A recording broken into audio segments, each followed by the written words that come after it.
Bismillahirrahmanirrahim. Assalamualaikum warahmatullahi wabarakatuh.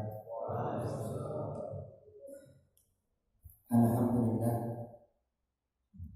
Alhamdulillahilladzi amarna bil taqwa wa huwa alladzi amarna bis salat wa huwa alladzi amarna bit taharah. Asyhadu an la ilaha illallah wa asyhadu anna Muhammadur wa rasuluh. Allahumma shalli ala Muhammad wa ala alihi wa sahbihi wa man tabi'ahu bi ihsan ila yaumil amma ba'd.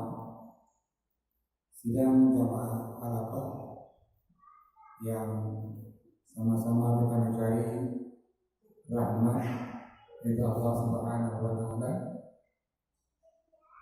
mengawali halaqah kita pada malam hari ini. Imam Syafi'i juga pernah berkata bahwa idza namadhu fi wijallaili fas'al, ketika orang di malam hari tidur maka bangunlah, berdatanglah dan amalkanlah sunnah malam, baik itu tahajud maupun zikir. Yang menarik ungkapan selanjutnya, Hansa fa inna lazizal 'aishi bin nasab. Dalam kehidupan ini terus bergerak, terus dinamis. Isilah hari-hari ini dengan hal manfaat. Kenapa indahnya hidup? Karena kita ini dalam kegiatan, dalam kesibukan. Maka jangan berpikir bahwa orang yang nganggur itu enak hidupnya, ada kerjaan, justru susah hidupnya. Orang yang nganggur tidak punya dia pekerjaan. Maka cara kesibukan ini dan makna adalah istilah hidup ini dengan hal-hal yang bermanfaat. Mungkin di tempat ini, kalau kita lebih sebaliknya, tanya diri masing-masing, apa yang sudah saya berikan untuk agama ini, untuk negara ini. Jangan lebih sebaliknya, apa yang saya dapatkan dari agama ini ataupun dari negara ini. Kalau orang berpikir apa yang saya sumbangkan untuk agama ini, untuk negara ini, maka kita mengantarkan ini ikhlas beramal. Namun sebaliknya, kita berpikir apa yang akan saya dapatkan dari negara ini atau agama ini, inilah mengantarkan kita ini terkadang maunya pamrih. Kalau nggak dikasih melungut, kalau nggak diberi cemburu, dan seterusnya. Ini pesan Imam Syafi'i. Dan halaqah yang saya hormati, seluruh termasuk ini ke hal selanjutnya. Ini yang pokok juga adalah nawaqidul wudu, hal-hal yang membatalkan wudu. Ketika orang sedang berwudu dan mau sholat, perhatikan apakah wudunya masih bertahan atau tidak. Karena la sholata liman la wudu'a lahu. Nabi, tidak ada salat bagi orang yang tidak berwudu sementara dia berhadas. Maka yang pertama, hal-hal ini kalau kita berwudu dan batal wudunya itu sabilan atau al-kharij min sabilain, sesuatu yang keluar dari dua lubang. Ini jelas? Lubang depan dan bawah sedikit. Seorang pemuda dari Hadramaut Yaman, Nabi, la salata liman ahdasa hatta yatawadda. Tidak ada salat bagi orang yang berhadas sampai berwudu. Nah, pemuda nanya, ya Abu Hurairah, ma huwa al-hadas? Hurairah, apa itu hadas? Nabi di antara mereka menjawab, al-busan awiriyah. Yang termasuk hadas itu adalah kentut. Kalau begitu orang yang kentut batal wudhunya dan dia kembali berwudhu. Ini Nabi menjelaskan al-busan. Maka jangan diukur logika. Ini kentut keluar dari bawah, kenapa di mukanya, tangannya, besar kepalanya, telinganya dan kakinya. Karena hadis perintahkan tadi bahwa kalau kentut batal wudhunya dan kembali berwudhu. Terus yang mencetak wudhu juga adalah ini an-naum, tidur. Nabi menjelaskan al-ainu wika usah. Mata itu menjaga orang itu dia tahu nggak ada kentut atau nggak kentut.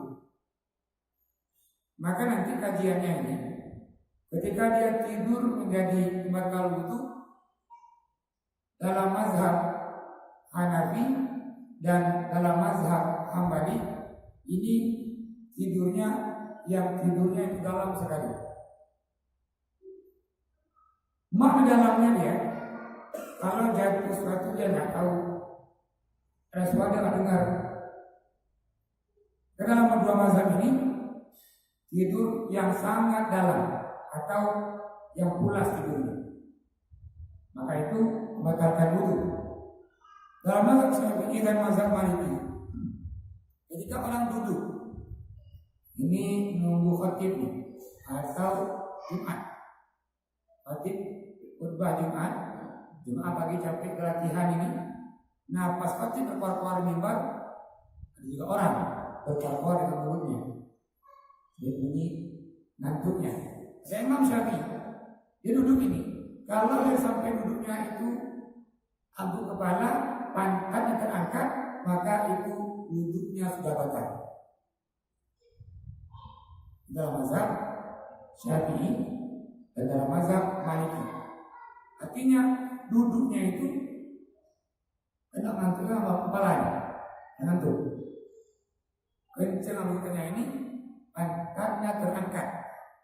Kalau begitu dalam mazhab Syafi'i dan Maliki itu sudah batal.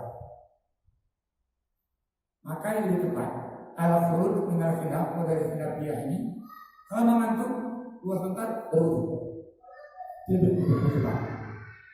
Namun kajiannya bahwa ada menjelaskan yang sebenarnya membatalkan wudu bukan ngantuknya, bukan tidurnya. Namun ketika orang ngantuk, ketika orang tidur, dia nggak tahu apakah dia kentut atau tidak. Namun kalau kita ngantuk dan sadar bahwa kentut tidak keluar dan tahu memang masalah itu, yakin bahwa dia kentut. Begitu ngantuk ini nggak yakin apakah dia kentut atau tidak, maka ini lebih afdalnya orang ini langsung berwudu. Kalau begitu kajian tidur ini dalam kajian membatalkan wudu, apakah dia kentut atau tidak. Yang ketiga, ini zawal akli, orang kehilangan akalnya, baik yang pingsan maupun yang gila, itu dia hilang wudunya atau batal wudunya. Ketika orang khatib pingsan dia, artinya nih wudu khatib sudah batal. Karena zawal akli dan maksudnya penyebab ini batal berwudu.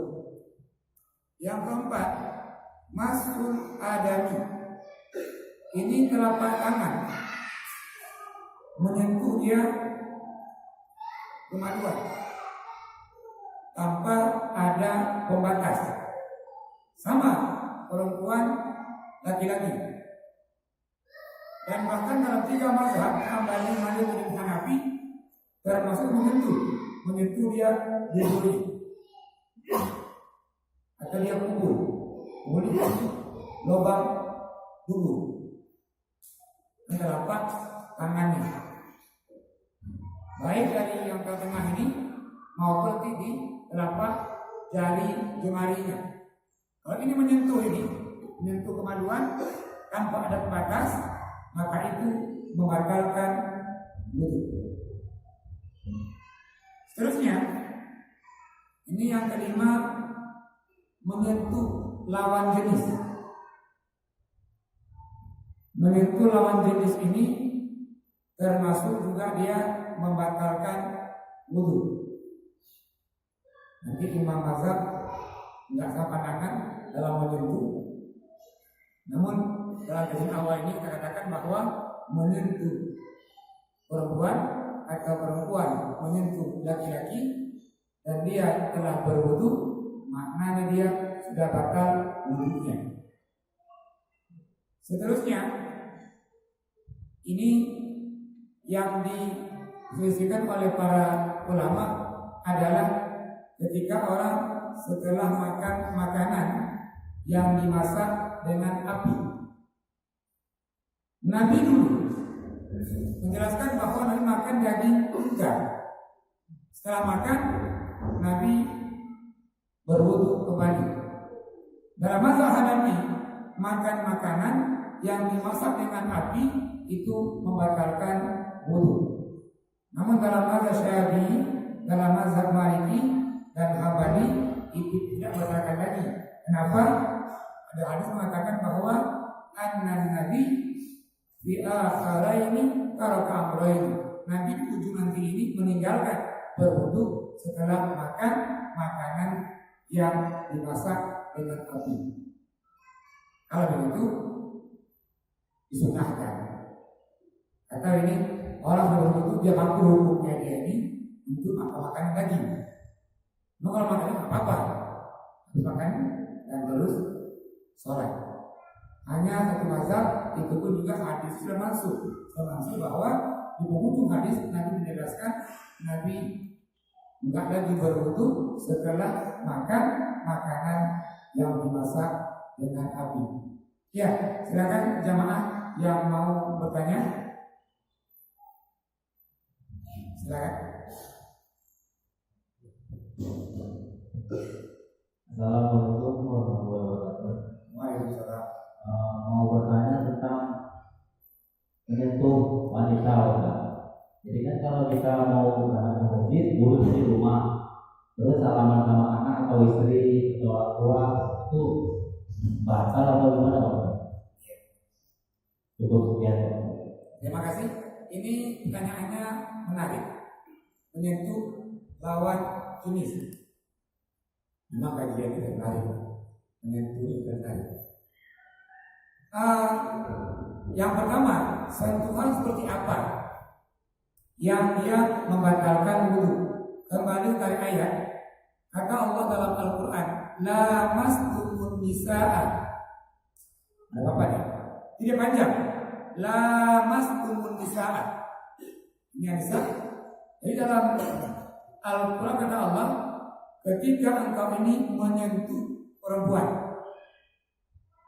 Yang pertama adalah mazhab Hanafi. Lamasa itu karena dia dipakai alif setelah lam. Karena alif ya, asli katanya dia ini lamasa. Nggak panjang. Maknanya begitu, lamasa. Kalau lamasa dipakai alif dia panjang begitu. Kajian bahasa Arab ini namanya musyarakah. Makna fakatnya saling. Contoh, saya pukul Asep pukul saya lagi. Ini doroban, saling memukul. Terus kata lamasa disambung dengan kata perempuan, lamas tumun nisaa. Maka dalam mazhab Hanafi yang dimaksud membatalkan wudu itu adalah perhubungan suami istri. Imam Hanafi ambil demikian, kata tafsir Ibnu Abbas, seorang sahabat ini mengartikan bahwa lamas tubuh nisa itu menyentuh perempuan dengan sentuhan luar biasa. Bukan sentuhan biasa, namun sentuhan luar biasa. Maka dalam mazhab Hanafi itu dia orang berwudu batal wudunya kalau menyentuh istrinya dalam makna sentuhan luar biasa. Yang kedua pendapatnya ini mazhab Maliki dan mazhab Hambali. Makna sentuhan adalah sentuhan dia yang mengandung syahwat, baik pada istrinya atau anak kecil lainnya mungkin, tapi dia menyentuh yang mengandung syahwat dalam makna ada unsur dia at-tamattu wa talazzuz, artinya dia menikmati. Sentuhan dalam bahasanya mungkin ini mengandung kenikmatan. Makanya sentuhan yang batalkan wudu, walaupun menyentuh giginya ataupun rambutnya. Dalam dua mazhab ini, kalau sentuhan dia mengandung kenikmatan atau unsur syahwatnya, maka itu membatalkan wudu.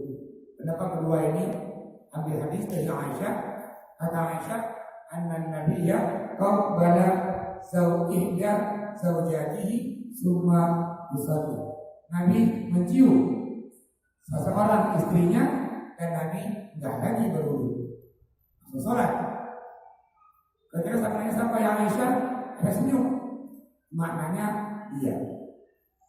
Artinya Nabi mencium Aisyah dan Nabi terus sholat, enggak lagi berwudu.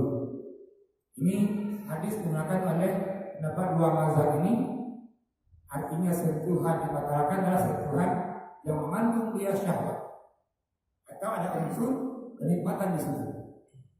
Dalam mazhab Syafi'i ini sangat hati-hati. Dalam mazhab Syafi'i, ketika orang berwudu dan dia menyentuh yang bukan mahramnya, baik itu syahwat ataupun tanpa syahwat, dalam mazhab Syafi'i itu batal. Kecuali sentuhan kuku, rambut, dan gigi. Jika rambut sentuh giginya atau kukunya tak apa-apa. Selain ini, kata Imam Syafi'i, itu batal wudunya. Nah, kenapa Imam Syafi'i lebih cenderung ini ikhtiyatan untuk menutup celah ketika bersentuhan? Lantas kita menyikapi seperti apa?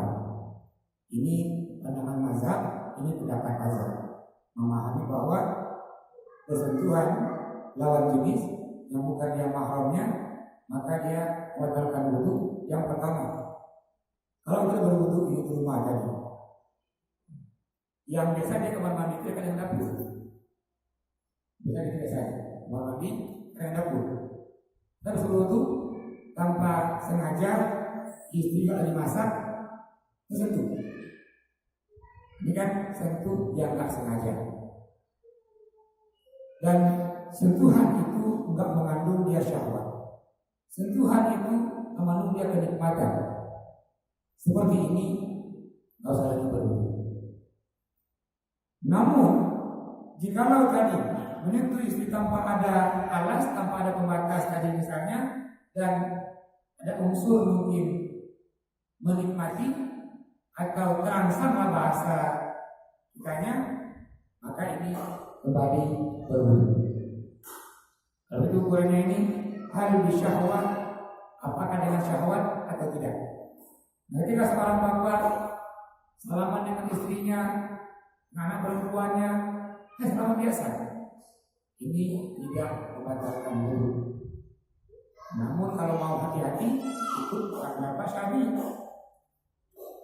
Walaupun tadi nggak membatalkan dalam mazhab Maliki dan mazhab Hambali, kata Syafi'i ini kalau mau sembahyang dan berwudu udah satu bulan dulu, nanti selamanya setelah sholat sudah lebih baik. Dapat Imam Syafi'i. Jadi kalau begitu, sentuhan yang bermakna dia sentuhan membatalkan wudu, ini pandangan para imam mazhab. Kalau kita pergi ke Masjidil Haram dan tawaf di Masjidil Haram, itu yang tawaf kan jutaan orang, jutaan manusia, laki-laki, perempuan, itu sama itu. Kalau kita menjaga diri ini untuk tidak bersentuhan dengan lawan jenis, kita pasti sentuh, pasti sentuh. Mereka saling desak-desakan ramenya ini. Ini dalam kondisi seperti ini tidak diambil adalah mazhab Hambali dan mazhab Maliki. Tapi kita ini sudah berwudu dan kawal, maka sentuhan ala Syafi'i sentuh batal betul lagi. Sudah dikawal lagi, betul lagi. Akhirnya dikawal tidak pernah kelar kawalnya. Masuk barisan batal lagi, sudah batal lagi. Kalau ala Maliki dan ala Hambali tadi dia berwudu dan sentuhannya yang mengandung syahwat. Selama ada syahwatnya apa? Adil terus. Ini jawaban Pak, makasih banyak atas pertanyaannya. Yang lain silakan yang mau bertanya. Masih di hal-hal yang membatalkan wudu. Sambil menunggu pertanyaan, sambung. Ada nanti juga dia sesuatu yang keluar dari tubuh kita ini, namun tidak melalui dua lubang tadi. Apa dia? Dia adam wal qaih wasolih, darah, nanah, dan juga mungkin nanah yang mengandung darah. Ini nanah, darah. Kalau dia keluar dan mengalir, kita beda ya. Darah yang mengalir, darah yang menetes. Kalau hanya satu tetes, dua tetes, itu harus menjelaskan. Inna putra persoalan. Saya harus ada artinya setetes, dua tetes itu tidak terdapat dulu. Lalu ketika darahnya mengalir banyak, itu membatalkan wudu. Ada orang bisulan. Meletus bisulnya, darah keluar, nanah keluar juga, gitu kan? Maka yang banyak darahnya tadi ini, yang darahnya ini itu termasuk membatalkan wudu. Namun yang sedikit tidak. Ini penjelasan tentang adamu darah wal qaidu, ini nanah as-salib. Ini nanah yang bercampur dengan darah. Lalu itu kuncinya nih, tengok banyak enggak? Kalau banyak, nanti batal wudunya sedikit dimaafkan. Seterusnya, ini juga yang menjadi khilafiyah di kalangan para imam mazhab tentang hal-hal membatalkan wudu. Ini di dubur. Kalau ini pantatnya, kalau menyentuh pantat tanpa pembatas, tanpa ada kain atau tanpa ada menghalangi kamu itu, apakah dia membatalkan wudu? Dalam mazhab Hanafi, iya, dibatalkan. Namun kata jumhur ulama ini banyak nih. Jumhur ini ya Syafi'i, Maliki, Hambali, kalau menyentuh pantatnya dia tidak membatalkan wudu. Mungkin ada orang yang berwudu kamar mandi, apa sengaja menyentuh pantatnya misalnya setelah wudu. Apakah dia batal wudunya? Nah, dalam pendapat jumhur itu tidak batal wudunya. Ini pendapat jumhur ulama. Ya, silakan yang mau bertanya. Waalaikumsalam warahmatullahi wabarakatuh. Yang pertama, apakah rokok batalkan wudu? Terus yang kedua, kita bilang tadi kan setelah makan hanya digunakan untuk berwudu, tapi itu tidak dibatalkan. Saat kita sholat setelah makan juga ada sisa makanan, itu gimana? Apa setelah ya, ini orangnya menarik. Yang pertama ini apakah rokok atau apa rokok ya? Kalau rokoknya apa rokok ini? Setelah dia berwudu dia merokok, Tanyaannya, apakah merokok itu membatalkan wudu? Tadi kajiannya hal-hal yang menyebabkan wudu itu batal yang keluar, kentut yang keluar, kencing yang keluar, BAB yang keluar, darah yang keluar, nanah yang keluar. Ini masuk ini, asal yang masuk. Nah, dari asal yang masuk. Apakah asal yang masuk ini membatalkan wudu? Nanti kalau itu buka Mbah Google akan menemukan jawaban yang bermacam-macam. Kalau nanti ulama yang mengharamkan rokok, sudah pasti katakan batal wudu. Kalau ulama mengatakan makruh merokok, mengatakan tidak batal wudu. Tapi ini pangkalnya, ini akarnya. Bagi ulama mengatakan dari bahwa merokok itu haram, dikatakan sudah berwudu merokok lagi masih batal wudu. Nah, ini haram.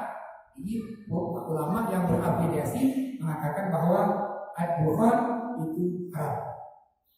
Maka kan yang salah berwudu dia merokok, maka wudunya batal. Namun bagi ulama yang mengatakan ini merokok itu makruh dan cenderung membolehkan, pasti mengatakan bahwa yang berwudu dan setelah berwudu dia merokok itu tidak membatalkan. Namun langkah yang paling tepat keluar dari khilafiyah ini adalah kalau perokok dan tahu kita ini perokok, setelah berwudu tahan merokok sampai kita sholat. Itu langkah yang lebih tepat. Artinya kita enggak coba dengan khilafiyah. Namun kata Sohih ini, apakah merokok membatalkan wudu? Kita akan menemukan nas. Artinya tadi pendapat dua imam mazhab, mungkin ketika masa imam mazhab ada yang merokok. Karena pendapat imam mazhab ini dari mazhab Hanafi, atau mazhab Maliki, atau Syafi'i, atau Hambali mengatakan bahwa rokok itu begini. Mungkin di masa imam mazhab ini rokok belum kayak sekarang. Menurut informasi saja, informasi ini memang kalau kita di Arab itu, baik di Madinah maupun di Mekah, orang Indonesia sangat terkenal dengan rokoknya. Di Arab, rokok itu tengok apa namanya, saya kasih rokok apa namanya, harganya dia 23 riyal kali 3.800 satu bungkus rokok. Namun di Indonesia 20.000, pokoknya enak. Kata orang Madinah itu, rokok yang paling enak dunia kata dia rokok orang Indonesia. Maka itu kalau di antum pergi ke Masjidil Haram ataupun ke Madinah itu, di mana ada hotel pagi hari atau waktu makan siang, atau makan malam, depan hotel ini terang benderang dengan api rokok. Nah tadi dia akan merokok dalam hotel dilarang ya bakaran. Atau semua rokok depan hotel semua di jet. Indonesia merokok dari Semarang, dari Padang, dari mungkin batal itu. Kalau kita mau merokok ke sana, nama merokok ini dijamin juga kan merokok. Memang orang merokok tadi ini orang merokok sih merokok lagi gitu kan. Malam ini aslinya ditanya adalah apakah orang-orang yang merokok itu selalu itu membatalkan wudhunya? Maka ketika ditemukan di Mbah Google itu apa di YouTube ini, makanya ketemu dua pendapat. Namun yang dua dari akarnya adalah yang mengatakan batal wudhunya, ini akarnya ulama yang mengharapkan rokok. Mengatakan dia tidak batal wudhunya, ini ulama yang akarnya adalah dibolehkan memakruhkan rokok. Namun nanti akan ulama ini adalah setelah berwudhu kita berusaha untuk tidak merokok lagi. Tahan sampai habis sholat. Ya, ini yang pertama. Yang kedua tadi, oh ya, ini makanan. Hadis yang pertama, yang tadi yang saya bacakan tadi adalah sudah Rasulullah an-luhumil ibl. Nabi ditanya, ya Nabi, kalau makan daging unta bagaimana? apakah dia mesti berwudu lagi? Faqala la yatawadda'u minha. Ini hadis yang kedua ini. Artinya setelah makan daging enggak lagi, atau makan daging itu tidak membatalkan wudunya. Namun bagi yang makan daging dan berwudu ini disunahkan. Yang jadi inti dari adalah kalau ada ini sisa daging di giginya atau di gerahamnya atau di mulutnya, apakah sisanya ini membatalkan wudu? Nah, sisa makanan yang ada pada mulut kita ini itu tidak membatalkan wudu. Kedua dihubungkan dengan sholat. Jadi makan enak berkumpul tadi. Ada mungkin yang tak terbuang atau berkumpul. Nah, pas sholat itu ada sisa makanan dalam mulutnya. Apakah membatalkan sholat? Tidak juga. Namun ketika sholat jangan dikunyah lagi. Karena mengunyah makanan bukan gerakan sholat. Saya lagi mengitari sedikit ke mulutnya. Saya mungkin mau cepat dia ada mengunyah makanan dalam mulutnya. Jangan lagi. Gerakan yang di luar sholat. Kalau dalam mazhab Syafi'i dia 3 kali berturut-turut. Lebih dari ini maka kata Imam Syafi'i batal sholatnya. Contoh, sholat ini gatal di tangannya. Langkahnya ini ambil awal dulu, baru tangan situ, 3 kali dulu. Berhenti kan? Terus kali. Nah, ya begini. Terus kali lagi. Artinya bahwa ini gerakan tidak berturut-turut. Gatal tangan tadi, tangannya terus melebihi gerakan.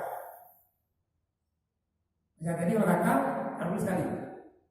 Dari sini tergaruk. Maka tadi jawaban dari pertanyaan Asmi, kalau ada sisa makan di mulut itu nggak membatalkan salat, namun ketika salat jangan lagi menggunakan makanan yang sisa itu. Ini pertanyaan yang kedua tadi dari Asmi. Oh iya, pokoknya enggak. Terus telan itu bagaimana? Kalau dia nggak puasa boleh langsung ditelan. Tapi kalau puasa, dia tahu dia puasa dalam sholat, enggak batal puasanya. Memasukkan makanan ke dalam perutnya sebelum matahari ditelan atau sebelum ini kita berbuka puasa. Tapi kalau begitu langsung menelan itu boleh dan itu tidak batalkan wudu. Apakah ini mengenal sebuah gerakan? Ya, gerakan dalam. Nampak dia. Ya, berarti kalau ditelan ya asli ini boleh. Tidak membatalkan sholat. Nanti kenapa katakan membatalkan sholat? Kita kaji lebih rinci nanti ketika bab sholat. Apa saja gerakan-gerakan atau hal ini yang membatalkan sholat. Malam hari ini lihat dulu bahwa yang menelan makanan tadi ini tidak membatalkan sholat. Yang lain silakan yang mau bertanya. Ini kita masih di bab ini hal-hal yang membatalkan sholat. Ya, sambil menunggu pertanyaan. Ketika orang sholat, dia muntah, atau mungkin setelah berwudu belum sholat, dia muntah. Apakah muntah itu membatalkan sholat? Maka Imam Mazhabun atau para ulama juga berikhtilaf dalam hal ini. Pendapat yang pertama ini dari mazhab Hambali juga mazhab Hanafi mengatakan bahwa itu batal. Karena muntah itu keluar dari Al-Maidah, dari perutnya, dan warnanya berubah. Maka yang muntah itu, dua mazhab ini mengatakan itu batal wudhunya. Namun dalam mazhab Syafi'i itu tidak membatalkan, kecuali kalau muntahnya sudah bercampur dengan nasi, bercampur dengan makanan. Kalau begitu ini langkah keluarnya dari khilafiyah ini. Kalau muntah kembali dulu, jadi teman. Kenapa? Kalau muntah memang pasti campur antara air liur, makanan yang kita makan, campur ya. Maka langkah yang aman, kalau memang sudah muntah, udah ambil terus berwudu, terlepas dari khilafiyah Imam Mazhab tadi. Jadi ini kalau muntah, ya silakan yang mau tanya. Assalamualaikum Bapak. Waalaikumsalam. Ini pertanyaannya agak melenceng dari hal. Jadi sekarang ini Pak Ustaz kan banyak bahan-bahan makanan yang di media ini warnanya mengandung bahan seperti cinta, ini cuma kita udah tahu itu Ustaz dari media, tapi kita nggak lihat dengan mata kepala kita sendiri dicampur barang itu Ustaz, barang itu. Dan itu kalau kita konsumsi itu gimana ya Pak Ustaz? Contohnya itu kebutuhan seperti memasak, untuk ya, ini banyakan kembali ke bab sebelumnya ini tentang najasa najis seperti ini. Tanyaannya, ada zat makanan yang diinfokan melalui media, mungkin elektronik, dicetak mungkin, bahwa makanan itu mengandung zat yang diharamkan dalam agama kita, dan kita tahu dari media itu. Namun yang menjadi salah adalah tahu tapi masih digunakan, ya, ini benar, masih dikonsumsi. Bagaimana ini hukumnya? Yang pertama, kita di Indonesia punya dia namanya lembaga itu MUI. Ini Majelis Ulama Indonesia. Di Aceh kita punya namanya dia MPU, Majelis Ulama. Dianggap tugas para MUI dan juga MPU adalah ketika ada makanan mengandung zat yang haram tadi dan itu diteliti, maka MUI dan MPU mengeluarkan surat fatwa bahwa makanan itu haram dan dari peredaran. Namun yang salah adalah media menyampaikan bahwa makanan itu ada zatnya, sementara MUI diam-diam saja. Sementara ini MPU diam-diam juga ini. Tunggulah di kapan keluarnya SK-nya ini dari MUI atau MPU tentang makanan itu.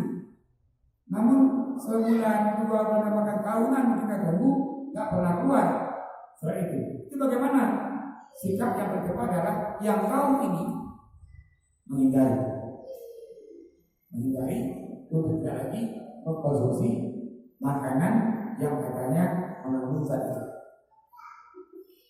Namun bertepat tadi ini MUI ataupun MPU mengeluarkan statement ataupun juga himbauan minimalnya melalui cetak. Ini himbauannya makanan ini mengandung ini untuk para kaum muslimin dari makanan ini. Maka kita hari ini lapangan. Kenapa kita bingung? Karena juga MPU mungkin mengeluarkan fatwa ini, fatwakan makanan itu haram dan seterusnya. Namun bagi yang tahu bahwa makanan itu memang mengandung zat-zat yang diharamkan, maka langkah yang tepat adalah menghindari makanan yang mengandung itu. Jadi kita jawab pertanyaannya. Yang lain silakan yang mau bertanya. Ya. Kita berwudu. Nah, kalau ada ngobrol gitu, berarti kan yang penting kita lanjut dulu gimana? Ya. Ya, terima kasih. Ini kayaknya ketika berwudu ini orang ngajak ngobrol. Semalam nonton film ini. Saya nonton film ini. Wudu ini cerita film itu semalam. Ya, di antara hal-hal yang makruh dalam berwudu adalah ini tarkul kalam. Artinya makruh hukumnya ketika berwudu itu ngomong. Sama dengan orang di kamar mandi. Kalau begitu berwudu jangan nyanyi ini, atau mandi kamar mandi itu jangan sambil nyanyi.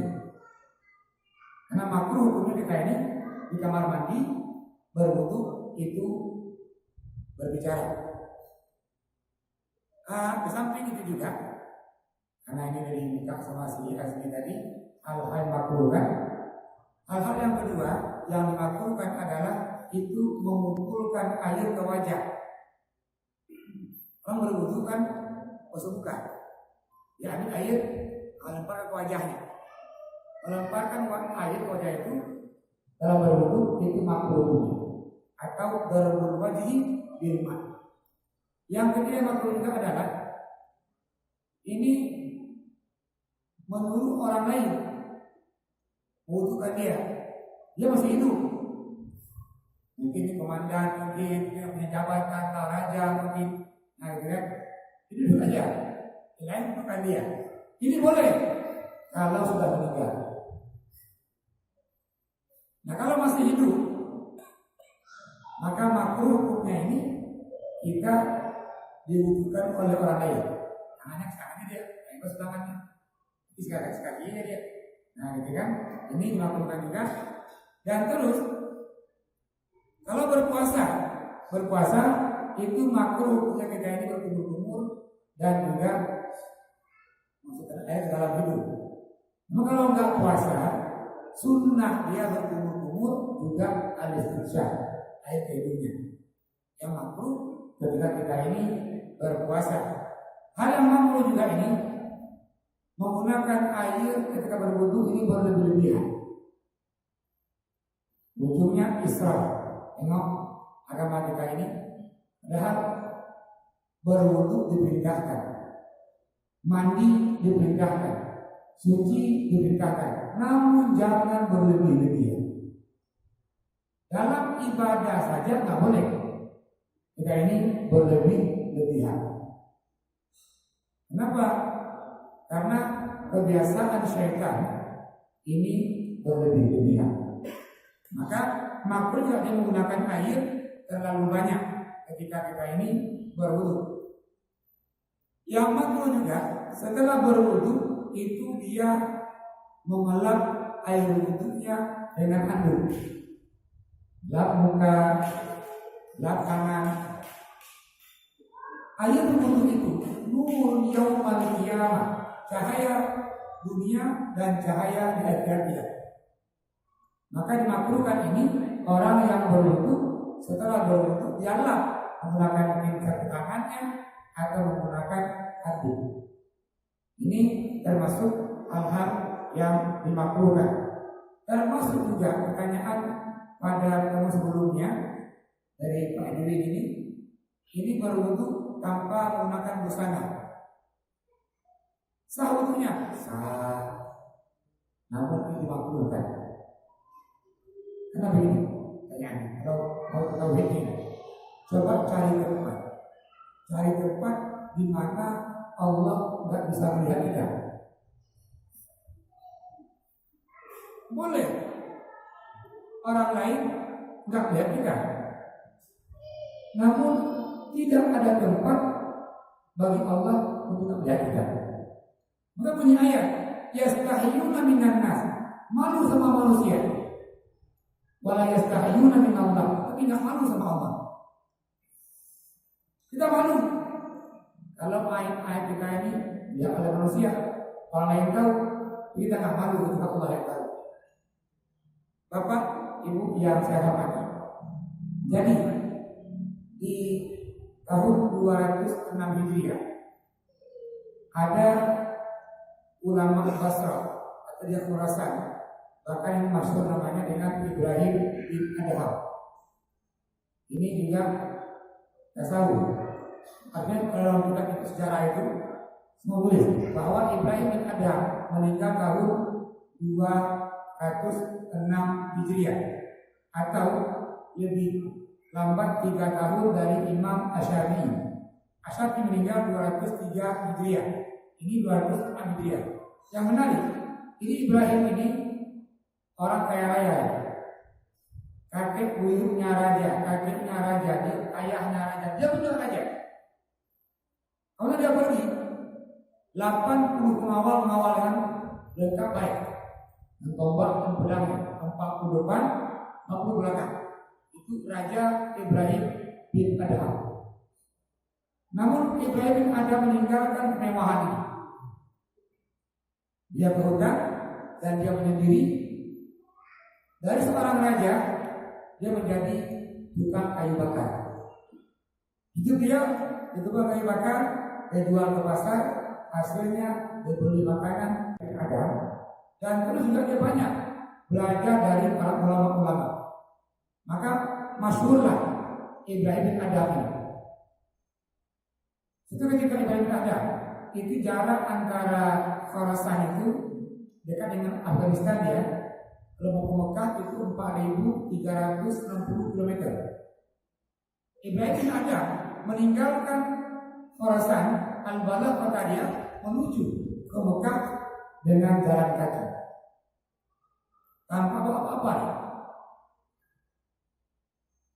Sisi orang jalan dia sama orang. Hai imam, mau kemana? Kata Ibrahim, saya mau ke Mekah. Orang heran dan bertanya, ya Ibrahim, kalau mau ini ke Mekah, lengkap dengan perlengkapan, lengkap dengan barang-barang yang akan dibawa, dan plus kendaraan. Dan mohon maaf kata orang ini, saya nggak menengok. Kamu Ibrahim ini membawa kendaraan. Kata Ibrahim bin Adham, baik sahabat, saya punya kendaraan. Kamu Bapak melihat kendaraan saya. Yang pertama kata kendaraan dia, kalau dalam musafarah ini, perjalanan ini Allah berikan kenikmatan bagi saya, maka yang pertama kendaraan saya adalah syukur. Bersyukur. Ini kendaraan yang pertama punya Ibrahim bin Adham. Yang kedua katanya, kalau seandainya Allah berikan saya cobaan dalam perjalanan ini, kesusahan, maka saya punya kendaraan yang kedua, namanya dia Ar-Ridha. Ridha. Atau yang ketiga kata dia, kalau seandainya saya sakit perjalanan ini, maka saya pakai kendaraan saya, dan ketiga ikhlas. Maka Ibrahim mewasiatkan dalam hidup ini pakailah 3 kendaraan ini. Dapat nikmat, bersyukur. Dapat cobaan, kesulitan, ridha. Dapat cobaan yang berat lagi, ini ikhlas. Sampailah Ibrahim ke Basra. Di pasar Basra, orang-orang Basra kumpul semua di hadapan Ibrahim bin Adham. Tahu ini orang ulama dan dia sufi. Ngumpul orang nanya, ya Ibrahim, kami kan tiap hari berdoa ya Ibrahim, pagi siang malam. Ini berdoa. Di waktu yang mustajabah berdoa kami berdoa. Namun Ibrahim mohon maaf saja, ini Allah sampai hari ini kami mengabulkan doa-doa kami. Bukankah kata orang ini Allah itu dekat? Dan menjawab doa hamba-hambanya. Ibrahim mengatakan, doa ini tidak Allah kabulkan karena ada 10 perkara menutup hati kalian. Yang pertama kata Ibrahim, arafkumullah wa lam tu'adu haqqan. Kalian kenal Allah, tahu Allah, namun nggak pernah mengamalkan perintah-perintah Allah. Apa hak Allah? Hak Allah adalah kewajiban kita. Kita wajib sholat itu hak Allah. Kita wajib zakat itu hak Allah. Kita wajib puasa itu hak Allah. Namun jangan pernah berpikir bahwa kalau semua manusia tidak sholat, Allah berkurang kemuliaannya. Tidak. Semua orang yang bayar zakat Allah miskin. Tidak. Oh jangan kaya. Walaupun semua orang ini nggak sholat, nggak puasa. Tengah-tengah Ibrahim ini menjelaskan ini, datanglah seorang yang penuh dengan dosa. Raja Rajul Muslimun bizunub wal ma'asi. Orang ini penuh dosa, penuh maksiat. Dia katakan dia Ibrahim bin Adham. Anak Rajul Muslimun bizunub wal ma'asi. Saya ini orang yang penuh dengan dosa, penuh dengan maksiat. Tolong berikan saya nasihat ya Ibrahim, supaya saya bisa meninggalkan maksiat ini. Ibrahim bin Adham menjelaskan, wahai sahabat, kamu boleh berbuat maksiat setelah kamu mau berzina silakan, mau mencuri silakan, merampok silakan. Setelah kamu mendengar 5 syarat ini, yang semangat mengatakan, silakan Ibrahim, jelaskan.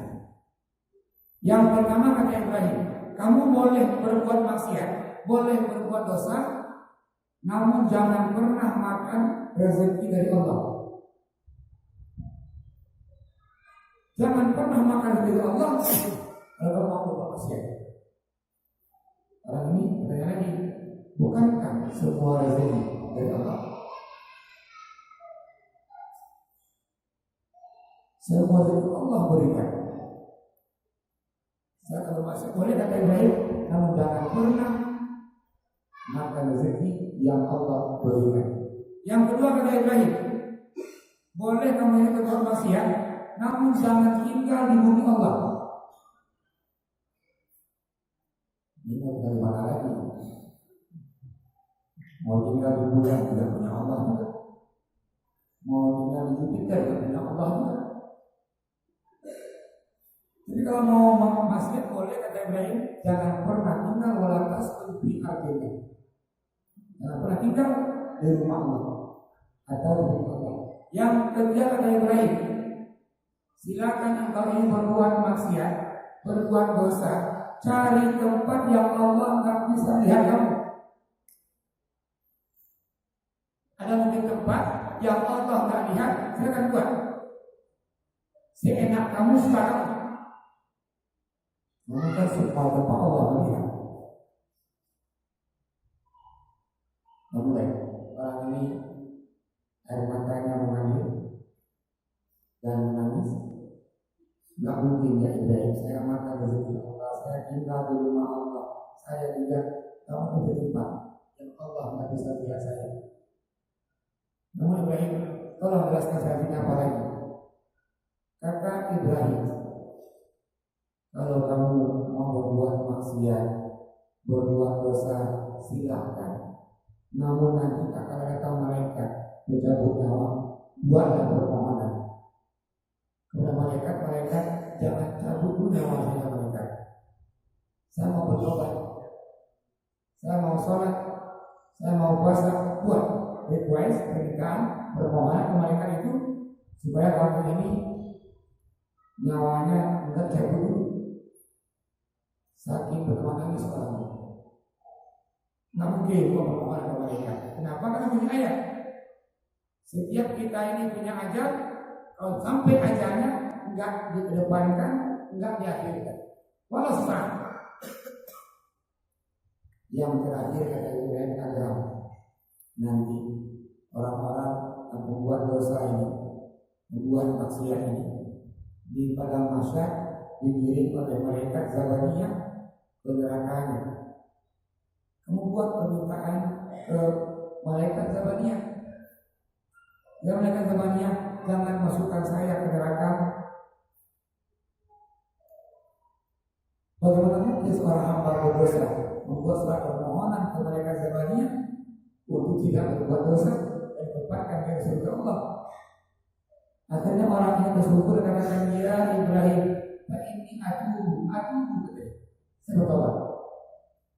Ini kita hari ini yang tak berbuat dosa, ini sehat Ibrahim bin Adham, artinya tidak mungkin kita ini tinggal di tempat yang bukan Allah ciptakan, semua tempat Allah ciptakan. Yang kedua, tidak mungkin cari makanan, yang makanan rezeki yang lain Allah semua berikan. Yang ketiga, kamu di tempat ini yang Allah nggak bisa melihat kita. Kemana pun kita ini Allah pasti melihat kita. Dan terakhir tak mungkin kita buat request permohonan ke mereka pencabut nyawa, penghuni neraka untuk menempatkan kita ini tidak mati dulu atau surga Allah. Kalau kita ini penuh dengan dosa, maka yang tepat adalah terus kita ini beribadah nanti. Setiap wudhu kita ini itu menghapus dosa. Semakin sempurna wudhu kita, semakin gugur dosa-dosanya. Setiap sholat ke sholat itu yang bergugur dosa. Semakin banyak sembahyang kita ini, semakin banyak dosa kita yang gugur. Maka kata Imam Syafi'i di awal tadi, berbanyaklah amal.